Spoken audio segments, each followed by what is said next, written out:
Seporsi mie ayam sebelum mati. Karya Brian Krishna. SCBD Parking Lot 17. Seperti malam-malam lain, aku pulang selepas lembur. Orang-orang di kantor yang sudah menikah, mereka akan pulang ke keluarganya masing-masing. Sementara aku yang tidak punya siapa-siapa ini, sekarang masih duduk sendirian di parkiran mobil yang sudah lengang, bersama sebotol bir, rokok murah, dan sepotong kue ulang tahunku sendiri yang kubeli dari toko manisan terdekat kantor. Tidak ada yang menantiku di rumah. Di kota yang penuh gegap gempita ini, entah kenapa aku merasa sepi sekali. Hari-hari monoton dan ditutup dengan kesendirian. Tampaknya lambat laun mulai membuat hidup tak lagi menjadi sesuatu yang menyenangkan untuk dijalani. Dulu, kupikir merantau ke ibu kota akan mengubah hidupku menjadi lebih baik. Atau setidaknya bisa lebih hidup sebagai seorang manusia yang semestinya. Namun sekarang, bahkan di tengah pesta yang penuh dengan ingar-bingar dan tawa lepas itu pun, aku selalu merasa sendiri. Aku tidak pernah menyangka kesepian ternyata bisa semembunuh ini. Bunyi gemericik bara api dari rokok yang masih terselip di antara jari tengah dan jari telunjukku menjadi latar lagu untuk malam yang sudah cukup larut ini. Jika aku pikir-pikir lagi, tidak ada yang istimewa sama sekali dalam hidupku. Tidak ada hal yang bisa aku banggakan atau setidaknya bisa membuat orang-orang terdekatku bangga. Mereka semua hanya akan menetap sementara, lalu seperti yang sudah-sudah, semua akan pergi meninggalkanku sendiri lagi. Aku menyesap rokokku dalam-dalam, lalu menghembuskan asapnya ke udara. Dari tempatku duduk sekarang, mataku menatap megah gedung-gedung perkantoran dan apartemen menjulang dengan warna mengepul keemasan dari setiap jendelanya. Sesekali aku melihat kilatan bayangan dari orang-orang yang hidup di dalamnya. Mereka semua tertawa, bercengkrama dengan pasangannya dan tampak hidup dengan bahagia. Kenapa hidup orang-orang begitu terlihat berwarna? Apakah cuma hidupku yang tidak mempunyai warna? Atau karena mereka pintar mengatur warnanya sendiri? Pikiranku sempat terhenti sebentar saat samar-samar aku mendengar lagu Radiohead berjudul Creep yang dimainkan oleh pengamen dengan suara sumbang di tempat yang tak begitu jauh. Lirik lagunya benar-benar seperti sedang menyindirku. Apakah aku tidak bisa mempunyai kehidupan seperti itu ya? Baru tadi sore aku membuka laman Facebookku yang sudah usang. Aku melihat hampir semua teman SMA aku kini sudah mendapatkan apa yang mereka inginkan. Beberapa ada yang sedang mengejar mimpinya, bahkan ada yang sudah berada di titik yang dulu pernah begitu mereka doa-doakan.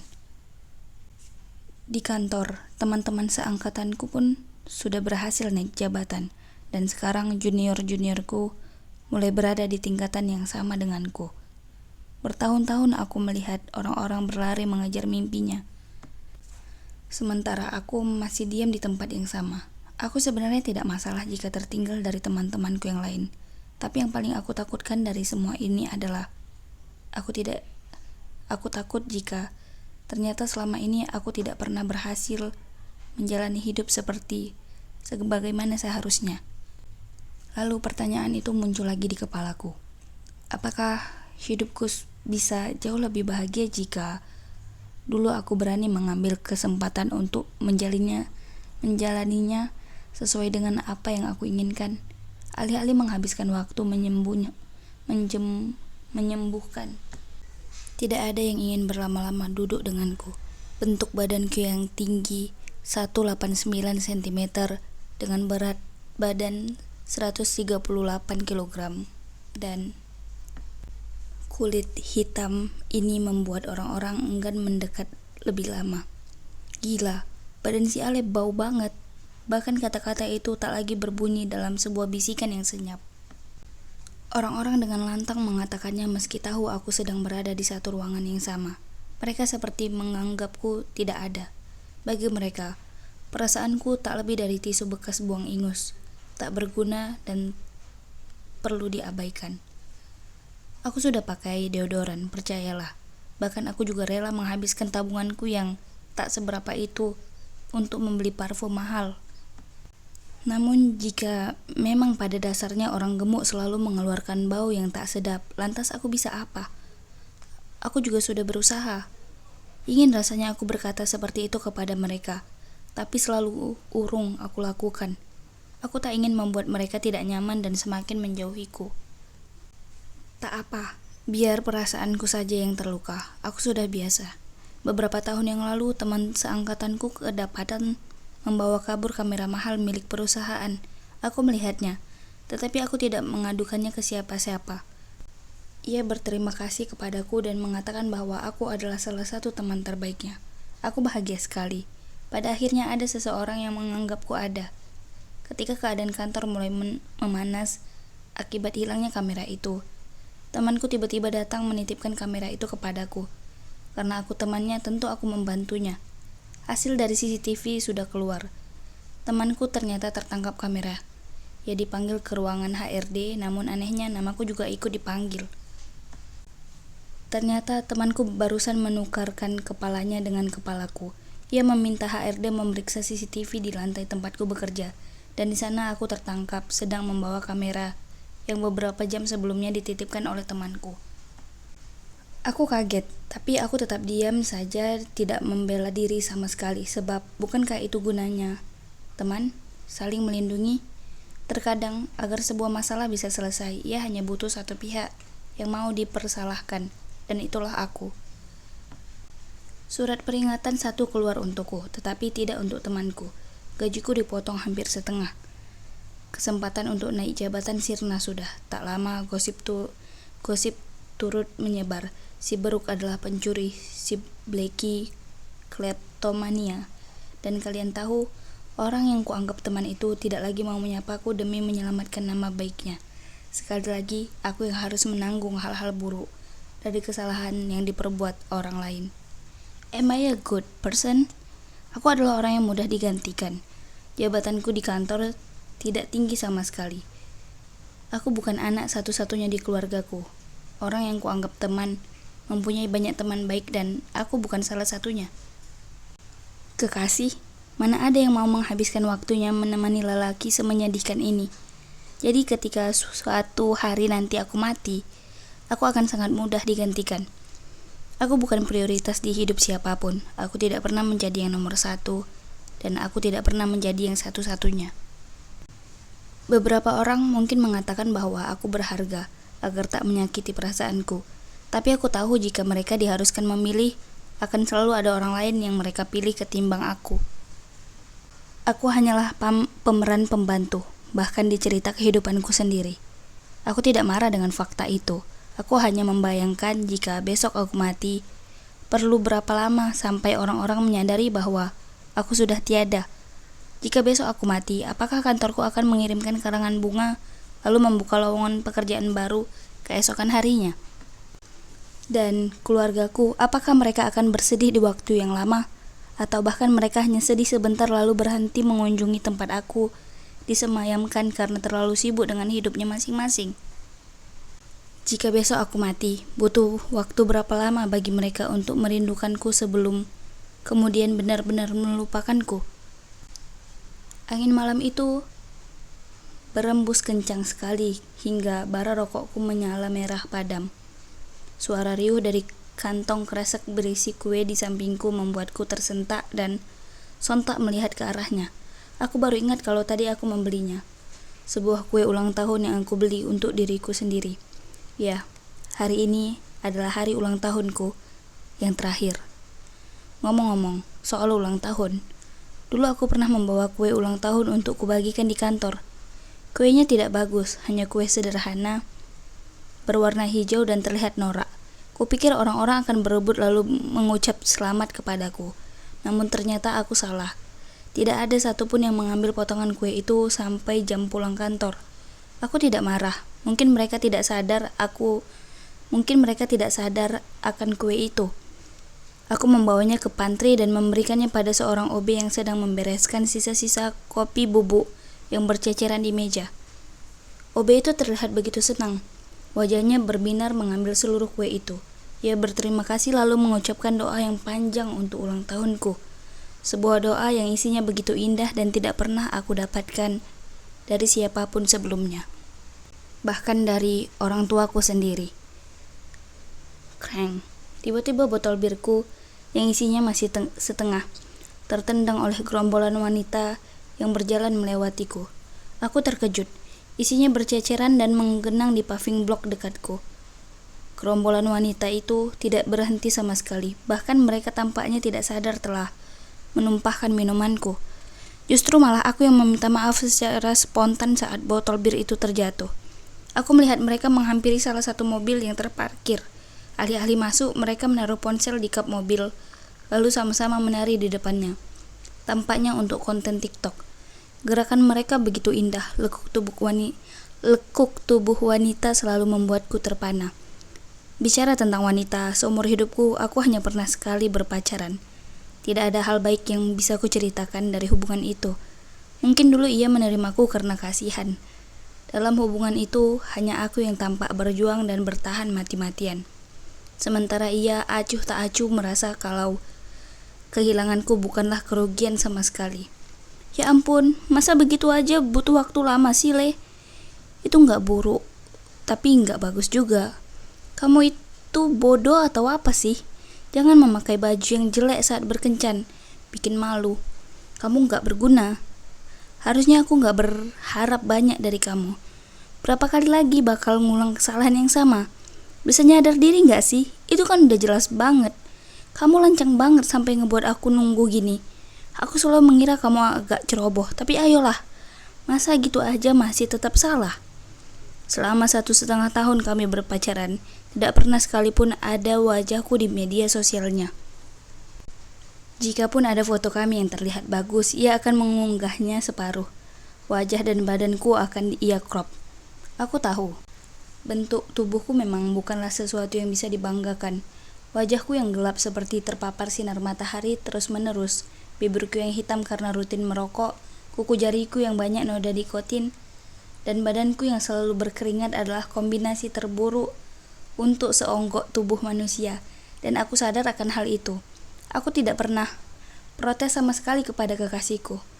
Aku takut jika ia akan tersinggung lalu marah dan meminta putus dariku. Bayangan wajahku terpantul samar di bekas bir yang menggenang. Kenapa aku harus terlahir dengan bentuk seburuk ini? Bertahun-tahun aku mencoba memahami, tetapi tetap saja aku tidak menemukan jawabannya di mana-mana.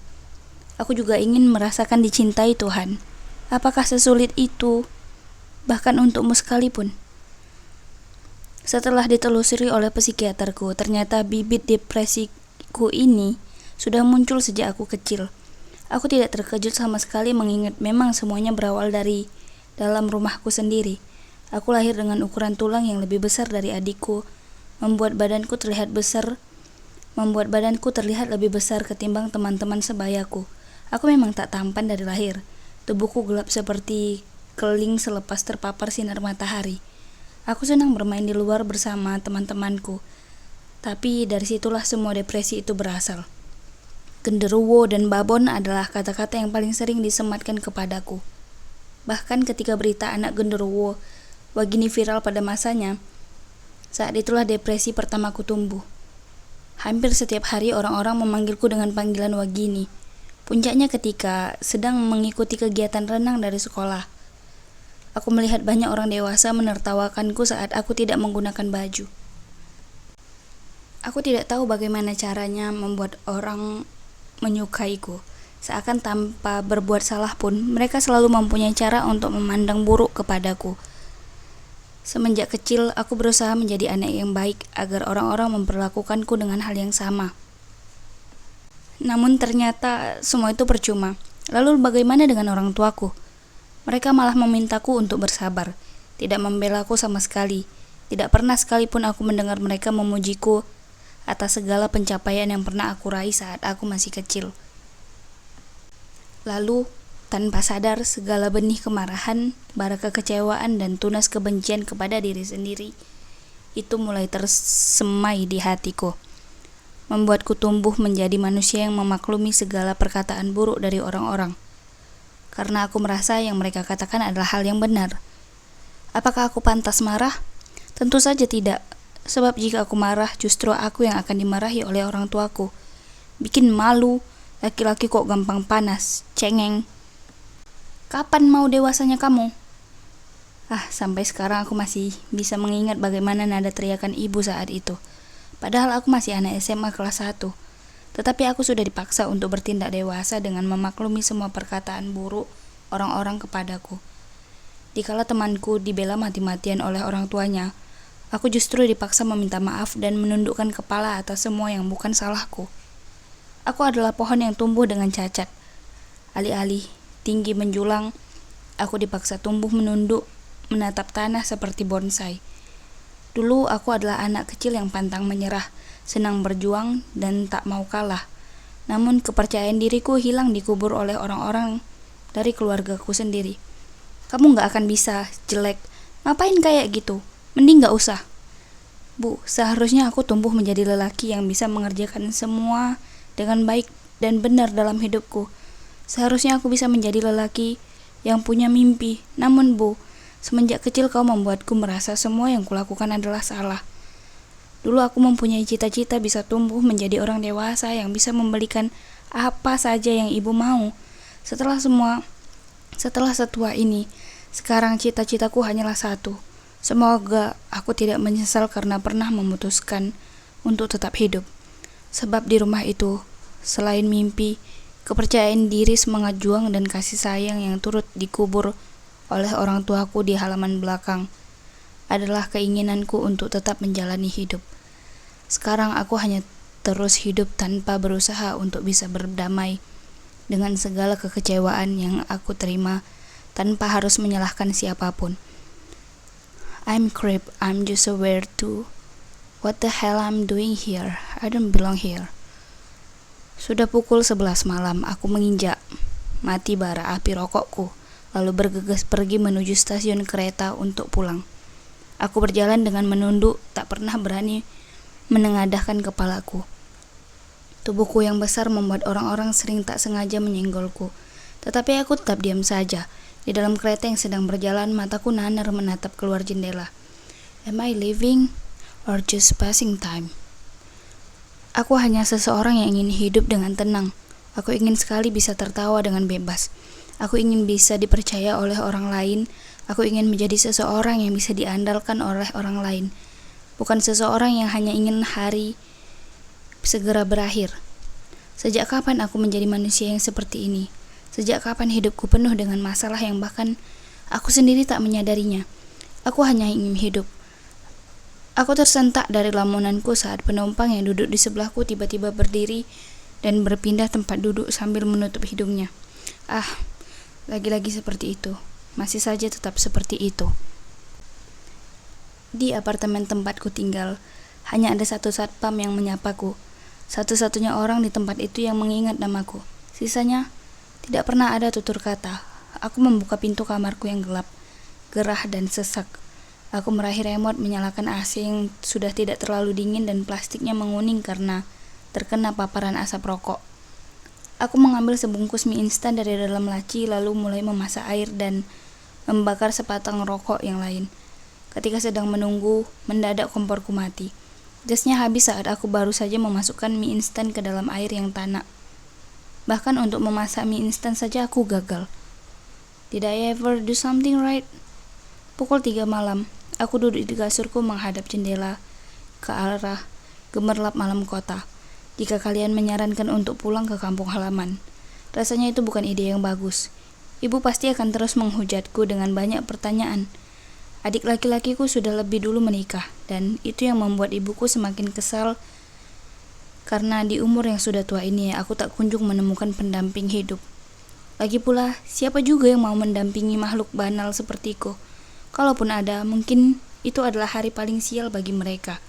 Aku adalah jelmaan karma buruk yang mereka dapat karena mungkin dulu mereka pernah berlaku buruk kepada orang lain. Oleh sebab itu mereka dihukum dengan cara mendampingiku. Aku meraih plastik berisi sebotol kecil kue ulang tahun yang kubeli untuk diriku sendiri. Aku membuka kemasan kecil berisi satu buah lilin kecil, lalu menancapkannya di atas kue itu. Dadaku begitu sesak, badanku bergetar saat aku mulai menyalakan lilin itu. Aku benar-benar lelah karena terus mencoba untuk baik-baik saja. Aku benar-benar ingin berhenti. Aku tak sanggup lagi. Saat lilin itu mulai menyala dan menerangi kamarku yang gelap, aku mulai menangis. Aku tidak tahu bagaimana cara menjelaskan perasaan yang sedang aku rasakan sekarang. Semua terasa begitu menyakitkan. Hatiku terasa sangat berat hingga rasanya menangis saja tidak cukup. Aku lelah, bukan lelah secara fisik, tetapi ada sesuatu di dalam diriku yang ingin kusudahi. Aku lelah menjalani semuanya, lelah tidak ada satupun yang berhasil dihadap di dalam hidupku. Lelah berkorban dan memberikan segalanya untuk orang lain. Sekarang yang aku inginkan hanyalah beristirahat. Tetapi aku tidak tahu istirahat seperti apa yang harus aku ambil agar bisa lepas dari semua perasaan buruk ini. Yang bisa aku lakukan selama ini hanya terus berpura-pura bahwa semua baik-baik saja. Jika kehadiranku adalah masalah dalam kehidupan orang-orang di sekitarku, maka pulangkan aku kepadamu saja Tuhan. Aku sudah lelah. Air mataku tak kunjung berhenti menetes, menatap kue ulang tahun itu sekali lagi. Tepat 1 tahun yang lalu, di tempat yang sama, di kondisi yang sama, aku berjanji pada diriku sendiri bahwa tahun depan semua akan berubah menjadi lebih baik. Akan tetapi, setelah 1 tahun terlewati, semua tetap sama. Di kepalaku sekarang, pertanyaan itu semakin lama semakin membesar. Pantaskah hidup ini kulanjutkan? Aku menarik napas dalam-dalam lalu meniup api lilin di kue ulang tahun itu hingga padam. Seketika itu pula ruangan kamarku kembali gelap, menyadarkanku bahwa lagi-lagi tidak ada yang berubah dari hidupku. Semua akan tetap gelap dan sepi. Selamat ulang tahun yang terakhir, Ale. Gumamku kecil dengan suara yang parau. Semoga besok adalah hari terakhir dari seluruh rangkaian kehidupan buruk yang panjang. Aku berdiri menatap keluar jendela. Langit perlahan mulai terang. Kini tekadku sudah bulat. Aku akan bunuh diri 24 jam dari sekarang.